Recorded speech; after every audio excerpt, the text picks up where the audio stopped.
Hello, everybody, and welcome back to another single song reaction here on my channel. I have my cousin and friend Cody here with me. Hello. I guess he's on this side now. So we have a few things we're going to be recording today, and this is our very first recording. So the first thing I want to do, Cody, you can start to think about maybe if you have anything which of the things we're debating about recording you want to do first. Okay. While you think about that, I'm going to take and open my beverage, which is a Mountain Dew, my favorite Mountain Dew Voltage, representing the Mountain Dew today fully, to the full extent, with my t-shirt. So the things we have to record today are two singles that have been released from two 80s bands that are still going today.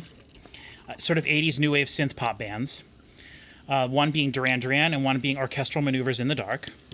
Mm-hmm. And so I'm very excited about those, and we'll get into what each of those are when we decide what we're going to do. We're also going to be recording a video reacting to a brand new single that just came out today from a band called Graveyard that I've been wanting to show Cody for a while, and so this will be his introduction to the band. He's never heard them before, right? Mm-hmm. So we're going to do that, and then we're also going to do sort of like a celebration of Grace Potter, because I have just been I've been marinating in Grace Potter for the last 2 months, just constantly listening to her music, maybe last month or so, and I just can't keep it contained to myself anymore. I have to share it with somebody. So we're going to be listening to some Grace Potter as well. So Cody, do you have anything you would want to start with specifically? I mean, I'm kind of excited for the new Duran Duran. Mm-hmm, mm-hmm. Do you know anything about it? No. Let's just start with that and get into that. Okay. So cool. I saw this on Facebook. It was an ad, which is how I discover a lot of new things. It's how I discovered the Orchestral Maneuvers in the Dark, and how I discovered that Graveyard had a new single as well.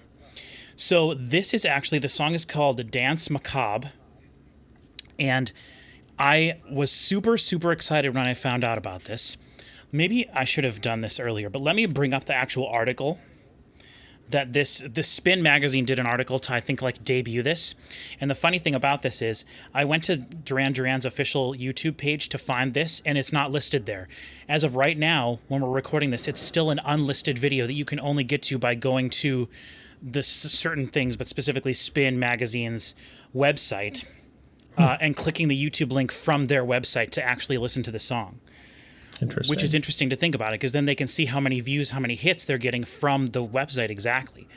Yeah. And so I'm guessing that the website would pay, or the website would pay Duran Duran for the exclusivity, I would think, right? I don't know. I wonder about that a lot. Is if you see a product placement in a movie, it's did Coke pay them, or did the movie want pay to use them Coke? because they really wanted Coke? Yeah, exactly. And there's a reason that I'm looking this up, because when I found out what this new album of theirs is actually going to be, it made me 100 times more excited than it would be if it was just a regular new album. I didn't know Duran Duran was still around. Oh, really? So I'm sure, have they released albums in recent years that you've listened to? Yes. Well, we'll get to that in just 1 second. Okay. I just want to. Okay, so this is why I'm so excited for this. Duran Duran announced 16th studio album Danse Macabre, out October 27th, just in time for Halloween, featuring brand new songs and Duran Duran covers of Billie Eilish, Talking Heads, The Rolling Stones, Susie and the Banshees, and more. It's a full Halloween album. Which is awesome. For me, it's yes, let's go. Yeah. And so it goes on here to talk about it. Oh, here's the track list, and we'll see if you know what some of these songs are, because I don't know what some of these are. Sure. And some of them are Duran Duran originals. So Night Boat, Black Moonlight, Love Voodoo, Bury a Friend, Supernature, Danse Macabre, Secret October 31st, and then maybe this is where the Ghost Town, which there's been many songs called Ghost Town, Paint It Black, which is the Rolling Stones song, Super Lonely Freak, Spellbound, Psycho Killer, featuring Victoria De Angelis. Psycho Killer is Talking Heads. Okay, so that's that one. And then Confessions in the Afterlife. Okay. That sounds somewhat familiar. I don't know. So I just know the two. I knew Painted Black, and I don't know what was, so you don't know which one was the Susie and the Banshees? Yeah, one? And I don't know which one was the Billie Eilish one either. Yeah. I was hoping it would be You should see me in a crown. Whoa, whoa, whoa, whoa, whoa, whoa, whoa, whoa. That's like the only Billie Eilish song I like.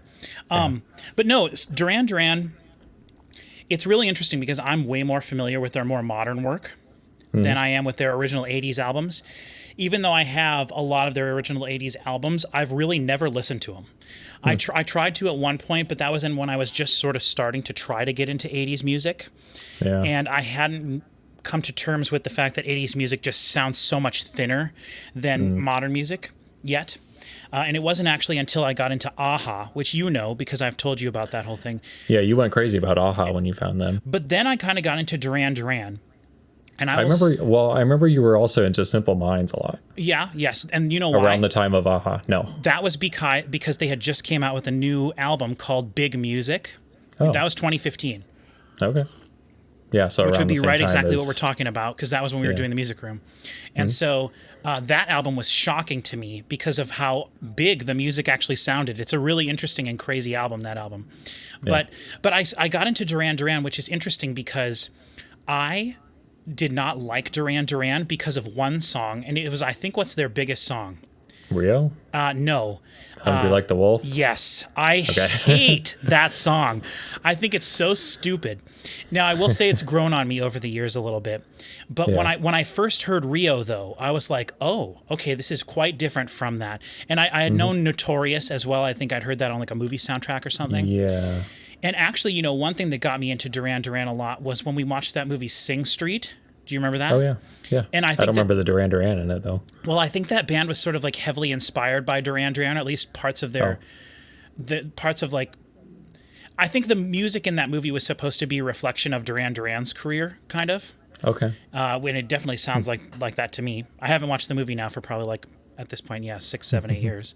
Yeah. But if anyone's watching this and you don't know what I'm talking about, though, the Netflix movie Sing Street is absolutely phenomenal, and it's a really cool sort of like slice of life in the 80s, and it's sort of like a really cool homage to new wave music, and it's just about kids in high school starting a band. But anyway, when I did first get into Duran Duran, they had just released their album Astronaut, which came out, I think, in 2000 or that was the first album of theirs that I got into, at least. I think it came out in like 2004 or something, but that's not when I got into it. I got into it later.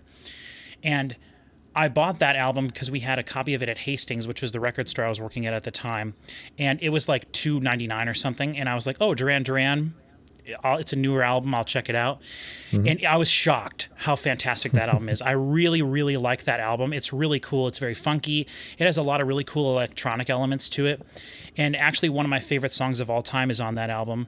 It's called, it was one of the theme songs for the Olympics in 2000 and I can't remember which year it was exactly. But it was one of the theme songs for the Olympics. And it's like Was it when the Olympics were in England? No. Probably? No. Oh. Because they were in England in 2016, I think. Yeah. And so this would have been way before that. Oh, okay. Oh, this is, yeah. But I think it was just, it was like a theme for like the team or something like that. It wasn't necessarily like an Olympic theme. But if you listen to the song, it's so obvious. And it was the Winter Olympics as well, because it talks about being out there on the ice and stuff. Okay. But it's like a really cheesy song. You know, it's super cheesy, but the synths are so awesome, and they're these long drawn out things, and long and drawn out like this, like my speech now here, trying to get into why I like Duran. So after that, I started paying attention to Duran Duran, and I got their album that came out right before that called Red Carpet Massacre. And then I got their album Paper Gods, which came out like a decade later. They went for a long time without releasing music. And their two most recent albums, I actually brought them down so we could look at them. Nice. Paper Gods, and I do have a lot of their albums from their catalog, but I just bought these down because these are the ones I wanted to bring up. This is Paper Gods, and this is the deluxe edition. There's 15 tracks on here. You'll notice it doesn't say the track listing anywhere. More like paper sleeve. Yeah, you'll notice it doesn't say the track listing anywhere, and you'll notice there's no track listing or anything on the disc. Oh, that's cool. And you'll notice if I saw that at a garage sale, I would be super pumped. It's like, what is this? Yeah, and you take it home and be like, Duran Duran. Yeah. It does say on the spine, technically, Duran Duran Paper Gods. Oh, okay. But you have to look in the book to actually find out what the songs are. But the cool thing about this album is and I think this is their best album of everything of theirs that I've heard. And I know that probably is blasphemy to people who are watching this video and love, like, you know, Seven and the Ragged Tiger and all that stuff, and Rio and all those albums, their earlier albums, the Wedding album and stuff. And but yeah, I think that Paper Gods is like by far their best album, actually. And it's really long. And one of my favorite things about it is I have the deluxe edition, and I think there's 15 tracks on it. And the reason I bring that up is because there's 12 songs on the original version of the album. And honestly, honest to God, they're all really awesome. One thing that Duran Duran does with their music the last 20 years or so is they feature a lot of guest artists all the time. So that's really cool aspect of it. But the cool thing that I like about this album is after track 10, there's 2 songs, one called Only in My Dreams and one called The Universe Alone. And before that, every song on this album is sort of like kind of like a happy, sort of more summery, fun song. They're not all necessarily happy exactly, but they're a little bit more major feeling. They're a little bit more dancey, and they are a little bit more, I feel, cohesive, you know? But the last 2 tracks on the regular edition of this album, and then all 3 tracks that are the bonus tracks, so I'm talking the last 5 tracks on this album, they're these like much longer, drawn out songs that have these like dark elements to them. And they have a little bit of sort of like a bigger, more massive feeling synths, and it almost like feel like very surface level industrial sounds and things like that. And there's also a bit of like a sci-fi feel to them. They talk about space a lot, and they talk about like long adventures, and it's almost, some of it's a little bit Star Warsy a little bit, but they're also dark. There's a darkness to all 5 of those songs, and I love all 5 of those songs. I think it's like a fantastic run of songs, and again, 3 of them are just on the deluxe edition. So.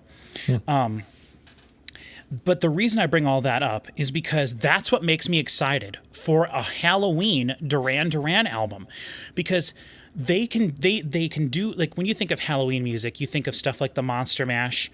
I think of stuff like the Monster Mash, novelty songs. Yeah, novelty songs, and then the other side of that, right, is surf rock. Because that's what Halloween. Yeah. That's like Halloween genre. It's like Monsters, surf. Yeah. Yes, exactly. But like surf rock stuff. Which is weird that it got that association, isn't it? It's weird, but I love it. It's like one of my favorite musical, like, weird things. But you're absolutely right. But what was it? Was it Muse last year that came out with? You Make It Feel Like Halloween. Yeah. Mm-hmm. That was awesome. Mm-hmm. And like the idea of a Duran Duran Halloween album is like crazy to me. Yeah. And I'm like super excited about it. Yeah. One of the things about Duran Duran that I think separates them from a lot of the sort of like 80s bands that are still going today, a lot of sort of the throwback 80s like synth wave, synth pop, retro, new wave bands, they use a lot of synth bass in their music. But Duran Duran, I don't know the members of the names of the guys in Duran Duran, but like their bass player, I think, is like an iconic bass player, and every song they have has just like the sweetest, coolest bass line in it. And I never pay attention to the bass, very rarely on this channel. But when I listen to Duran Duran, like the bass is one of the things that you just pay attention to. And so I'm really curious to see how they like do a whole Halloween album and everything, and I'm just super excited for that. To finish off the Duran Duran conversation, though, Duran Duran's last album is this album, which is called Future Past. This came out 2 years ago, I believe, 2021. And the reason I have a physical copy of this actually is because I got it for like really cheap on sale at Target. Otherwise, I never would have bought this because I hated the way this album sounds. It's mixed very weird. And I was super excited when I found out about it because one of my favorite guitar players of all time, Cody, Graham Coxon from Blur, he helped co-write most of the songs on this album and plays guitar on almost every single song. And so I was really curious. Hello. Can you hear me? Yes, can you hear me? Yeah, everything's fine again. I don't know. I'm pulling a Chris. Yeah, that happens sometimes, but at least everything's still working. And so I was really excited to listen to this, but it's mixed really weird, and we don't need to talk about it anymore. I've already mumbled along too much on this. So let's get right into listening to this. I wanted to just say real quick, do you have any specific feelings about Duran Duran, or how do you feel about them as a band? I always considered them I've only really listened to their singles, I guess, which they have a lot of. I've always considered them like kind of cheesy, but I like them. But I don't know if that's fair. Like, Okay. I've never really sat and listened to them. You know? Yeah. My video is lagging a little bit, so I was like, well, hopefully that didn't Yeah, last you're too lagging long. on my end a little bit too. Now I think it's fixed itself in better, hopefully. Okay, so we just had a bit of technical difficulties. The world is telling us it doesn't want us to listen to this song, so that's what we're going to do right now. All right, do you have the song brought up, Cody? Yep, I'm ready. All right, so this is Duran Duran, Danse Macabre. I think that's how you pronounce that, right? Yeah. Macabre? Yeah, it's a silent R. Yeah, I mean, Danse Macabre is like a very famous pop culture thing, but I don't know exactly what it's from, like what its origin is. Oh, I don't know. All right, Duran Duran, Danse Macabre in 3, 2, 1. Okay, nice electronic beat. Let's go. That's menacing. Yeah.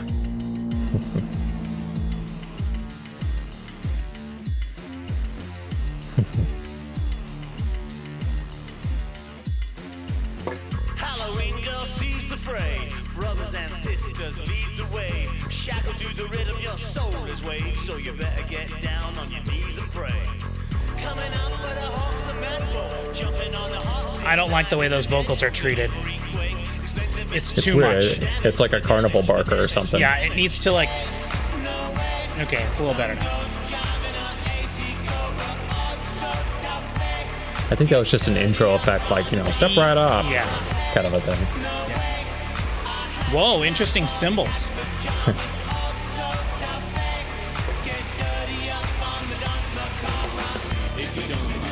Macabre.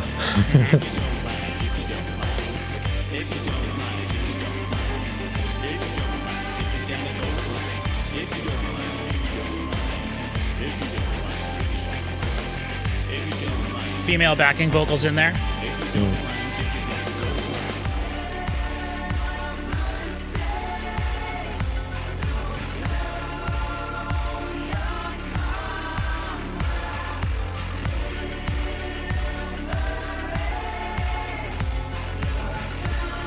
That's a low bass line, like super Yeah. low.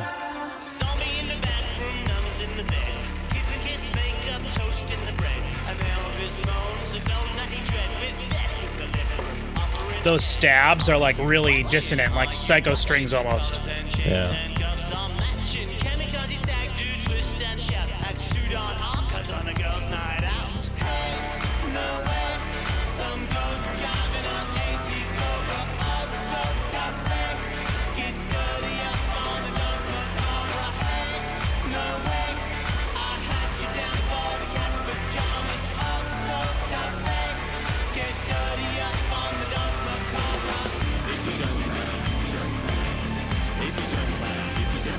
Low pitch shifted vocals, kind of creepy.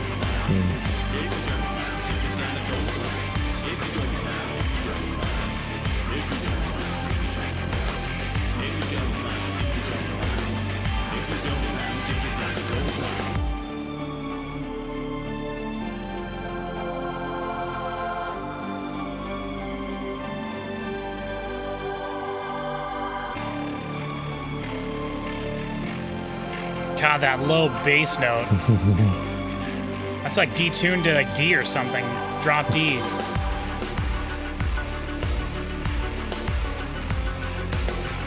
I don't think this is mixed very well. It's very dynamic, and like the things that are sticking out are not. The vocals seem too low to me. Also, there's a big buildup of low frequencies, and the mix is so wide.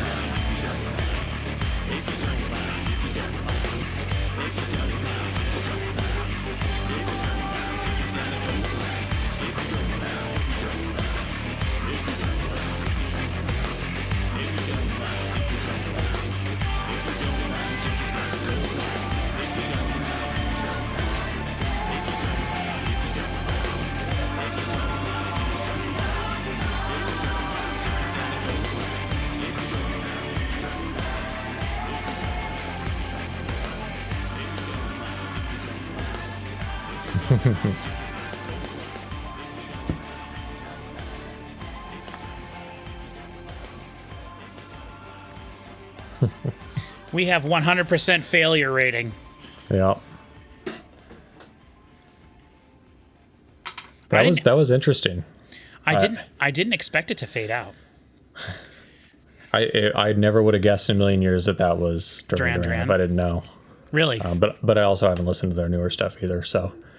Well, that doesn't sound anything like their newer stuff, really. Oh, okay. It's very different. Yeah. I will say they are very eclectic nowadays. Like they do have a they have a very funky style. I think that comes from like the bass and the drums. Mm-hmm. But this was very different. I mean, I don't know. To me, it sounded very amateur in terms of like the mix. And it's kind of hard for me to explain why. I think one thing for sure is that the vocals were really low across the whole song. And also, I will say that in terms of the songwriting of the song, it felt kind of lazy. Like there was really only 2 parts, right? There was the sort of chorus, which wasn't really like a singy chorus. It was just sort of like sample-based. Right. And there was like the intro was kind of long, I guess. Well, and then the verse... which is where he had those sort of carnival vocals, and then they did the exact same thing on the second verse with really no alteration whatsoever. And that was pretty much it, just those two parts. And they had the female backing vocals in there, which I really liked. I used to know the singer's name, and I need to get back up on my Duran Duran facts, but I really like his voice, and I always have. Usually they do lots of vocal layering and everything, but in this song they didn't, so I don't know. Because when we were listening to that, one of my first thoughts was, I wonder if they just put like less work into this because it's a Halloween song. But then I thought, no, it's a Halloween album. And then I thought they're listing it as their 16th studio album. So like this is an official Duran Duran album. It's not just some like side thing that they're doing. Sure. And they're going on tour and stuff with it and everything from what I saw looking at their website briefly. So like this is going to be like a big deal for them, I assume. I don't think that they'll... when you're a band like Duran Duran and you go on tour, people probably don't want to hear you play the songs from the last 20 years. Right. It's the unfortunate thing. Like they want to hear. It's not going to be a Halloween themed live show. Exactly. Maybe they'll do it a little bit in October and November, and then they'll just take those songs out of their set and just go back to doing, Girls on Film and stuff. But But I think that. Oh, hey, actually, I'm looking at a Duran Duran album from right over here. I have it sitting over there. But anyway, it's Rio. Oh, nice. So but yeah. Anyway, I really liked it a lot. I want to listen to the whole album. I think that's cool. It makes me want to listen to the song with something with a subwoofer. Yeah. Because that bass line was kind of crazy. Yeah, and it was distorted. It was just distorted bass, and it was just one note the whole time, and it was just going with the bass drum, which was just an electronic bass drum. All the drums we heard there were just electronic. There was no real drums in that. The cymbal thing was really weird because they had like a flanger effect on the cymbals, and then what it was and I've done this unintentionally a million times. But usually when you have like a virtual drum kit that you're using in your your digital workstation, sure. When you hit a cymbal and then you trigger that cymbal to hit again, it stops the previous cymbal sound. However, you can change that. Obviously, you can change any setting you want nowadays. But sometimes when you load in samples of certain things, they overlap when they're not necessarily supposed to, and it can just be like chaos. What we were hearing there was a cymbal that was overlapping every time it was hitting.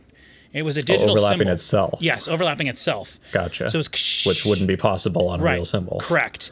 And so that was an interesting sound. And then I think they flanged it or did some sort of a chorusing effect over the top of that. But that, for some reason, felt Halloween-y to me. I don't know if it sounded like, I don't know. It was almost kind of like screechy, but then the warbliness of it. I don't know. There was like maybe it was sort of science fiction-y, which I kind of always associate science fiction sounds also. Yeah. And theremin sounds and whatever. Yeah, and Duran Duran uses a lot of stuff like that in their music. And I do have to say, because I started talking about this earlier, and I just want to finish my thought. Earlier today, I did something that you probably haven't noticed, but I dyed my facial hair completely. Dyed it, and I left it in an extra 5 minutes accidentally. I thought I was supposed to leave it in for 10 minutes, and I left it in, or for 5, and I left it in for 10. And if I had good lighting and you looked at my face, you'd be like, your facial hair is too dark. But thankfully, my lighting's not the best, and I have dark hair anyway. So, yeah. But while I was doing that, I listened to like the first 8 songs on this album, and I was like, what am I thinking? This album's awesome. So listening to it over just a small speaker that I have, I was like really impressed with the songwriting and everything. So, but if anyone's watching this and you're unfamiliar with any modern Duran Duran, Paper Gods is where you want to start and you want to listen to. And I would say one of my favorite songs on that album is called Butterfly Kiss, I think it is, or Butterfly Eyes or something like that. Some butterfly something. That would be like a really good place to start. There's lots of like disco-y throwback sounds on that album as well. It's a very happy dance album, but very different than the song we just listened to. So I would say I overall did not care for that song as much. I think I have higher expectations for them than what we just heard. Yeah, it didn't like blow me away, but I just am so excited for the idea of the whole album. Like that's it's bold. Yeah, it is, and I love that. Cool. Like there are so few bands that would be willing to do a Halloween album or a Halloween song. People will do a Christmas album, but it's like who cares? Yeah, and I want Halloween music to come make a for sure. So I'm super happy about this, even though I didn't care for the song as much. So we'll see.